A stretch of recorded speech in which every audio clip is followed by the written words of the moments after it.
Ladies and gentlemen, welcome to another edition of World Talks here on TVP World. I'm your host, Benjamin Lee, and please join me and my guests on this next interview. Germany's Bundestag has taken a historic step by approving a constitutional amendment that loosened the country's strict debt brake, allowing for a significant increase in defense spending. The move comes as part of a broader €500 billion plan aimed at strengthening military capabilities, modernizing infrastructure, and reinforcing European security in response to global threats. With Chancellor-in-waiting Friedrich Merz leading the charge, this decision marks a major shift in Germany's fiscal and defense policy. But what does this mean for Europe, NATO, and global security? Joining us today on TVP World is Roland Freudenstein, co-founder of the Brussels Freedom Hub. And with a distinguished career in European policy and defense matters, Mr. Freudenstein offers us a nuanced perspective on how this decision reshapes Germany's role within the EU and NATO. Hello, sir, and welcome to TVP World. Good morning from Brussels. So let's take a look at this debt brake that has just been passed. And can you help us understand what are some of the key changes kind of instilled by this constitutional amendment and just how significant it is? Well, first of all, it's extremely significant. I mean, people talk about the second Zeitenwende, the second beginning of a new era in just over 3 years. The last one was after Russia's full-scale invasion into Ukraine in 2022. And now we have this removal of all or most obstacles on the government going into debt that will have to be repaid some time in the future. And, you have to understand that for the fragile German soul, this is quite a step. Going into debt in Germany was always something frowned upon, and Germany was rather proud over the last 10 years of having nearly balanced budgets and at least no significant increase in national debt. Like you mentioned, going into debt is not something very usual for Germany. Now, I noticed that when trying to garner enough support to amend the constitution, Chancellor-in-waiting Friedrich Merz has to secure the support of the Greens, where he promised another 100 billion euros essentially to also put it into the Green Initiative. And a lot of negotiation does come with extra spending. Do you think this is going to have a very significant impact within the German economy to not just open up these debt options for defense, but also other initiatives as well in order to garner the support to pass this in the first place?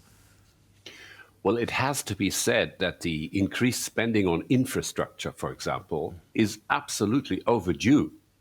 It's been about time, because Germany was underinvesting into its infrastructure, rail, air, road, for now 15 years or so. And that actually has contributed to this general feeling of malaise and actually has cost Germany growth. For the last 5 years, the German economy has been barely growing. So, the injection of these sums of money into infrastructure, but of course also into defense production, will of course be a major boost to the German economy. And it definitely will have positive effects. However, like always when governments go into debt, this will fuel inflation. There will be a political cost, because many of Friedrich Merz's core voters trusted him before the last election when he said that he's not going to abolish the debt brake. Now he did, and it feels like treason to some of his core electorate. So, as I said, there is a political cost, there are economically benefits, and then, of course, in security and for the rest of Europe, this was absolutely about time. Right. You just mentioned the political cost, and for Merz's supporters, it's almost like I said, feels like treason. This is, of course, on Merz running on a more kind of fiscally responsive sort of platform before going into the election. And there's also a controversy in how this is done at this very crucial time where the current Bundestag is kind of going out, and there's going to be a new one coming in, and there's a rush to pass it right now because he believes that the new roster in the Bundestag wouldn't allow this to happen. Can you help us understand how this controversy is being seen as within Germany? Well, it is a major point for not just his electorate, but for many other German voters, that the Bundestag that has just been voted out, quite literally, on 23rd of February, convenes after the election and takes a major decision that probably could not be taken in the new Bundestag with the new majorities. So what Merz does is legal and is even constitutional. Otherwise, it wouldn't be happening. But politically, it is problematic indeed. And it adds to this feeling of Merz having gone back on promises, Merz selling out his own project of first reforming the German economy, first cutting red tape, first setting free the forces of creativity and innovation, and then possibly lowering the debt brake.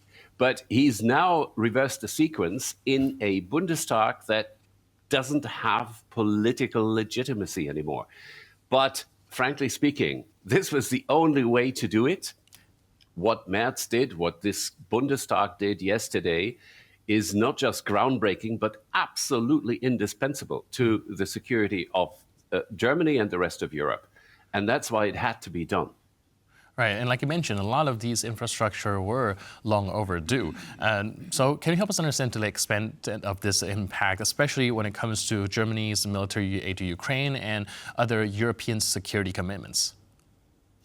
Well, first of all, the money is going into into refurbishing the Bundeswehr, the German armed forces, which, just like Germany's roads and rail tracks and airports, have been underinvested for, well, in the case of Germany's military, for almost 25 years.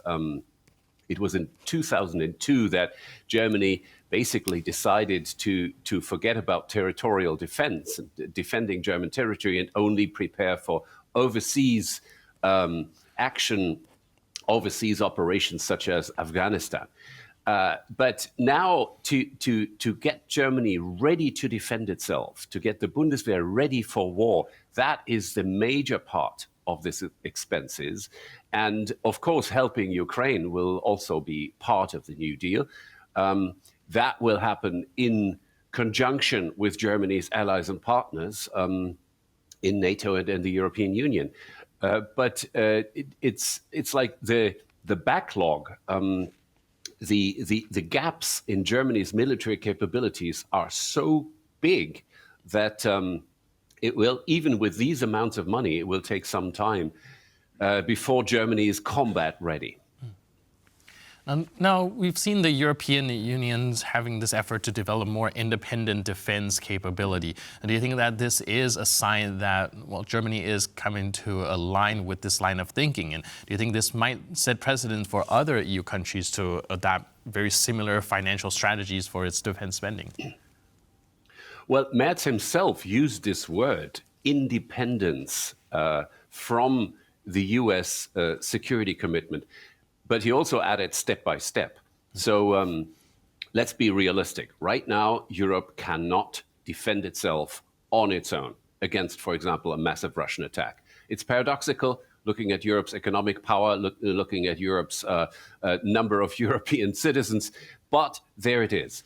So we need to build up these capacities. And I believe that it's going to be a long and arduous road, and we'll have distribution battles over military budgets and social budgets, and also competition between different kinds of expenditure in many, many countries. There will be political consequences for this. It will add to the feeling of dissatisfaction, even resentment. It will probably fuel politically radical parties on the left and right in many countries. But we have to start walking on this road now. Right, like you mentioned, this might fuel the left as well as the political right in some parties as well. We do know that the left in Germany, for example, has voted coming out against this amendment, mostly because they feel like money should be spent on welfare. But like you mentioned earlier, also the distribution is going to be a battle. How do you see Germany or even other nations kind of balancing this kind of political cost with still the urgent need for defense? I think this whole debate about how much money we spend on what part of our government budgets, it takes a huge dose of leadership, of political leadership, of leaders basically giving people the Churchillian blood, sweat, toil, and tears speech, saying that we have no choice. We have to make these very painful cuts, maybe even in social spending, cuts in bureaucracy, and maybe in other areas where people would like to see increased spending in favor of defense and security. That is going to be extremely problematic in many countries. And the only way forward I see is leaders being honest to their people and say, look, we cannot have the cake and eat it. In other words, we cannot maintain our freedom, defend it, and at the same time keep spending money on many civilian things as we did before. Right, so it does take a lot of strong political leadership going forward. Thank you so much for your input and insight. Appreciate it. Thanks for being with us. Thanks a lot. Cheers. Thank you. And thank you for tuning into this edition of World Talks. For more news, update, and commentary, please stay tuned to TVP World.